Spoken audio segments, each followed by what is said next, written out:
Ito na po yung sunflower orange. Wow. This is giant orange. So, before ko siya kakainin, ika-carve ko muna.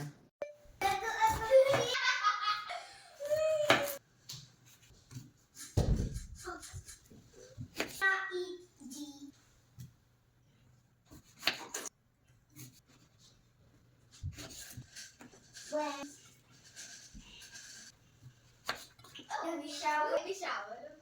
Okay. So.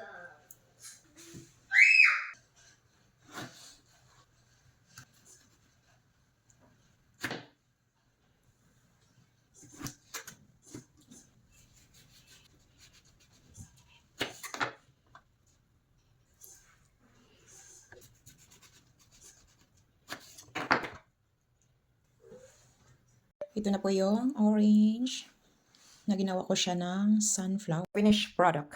Nilalagyan ko po siya ng grapes sa gitna.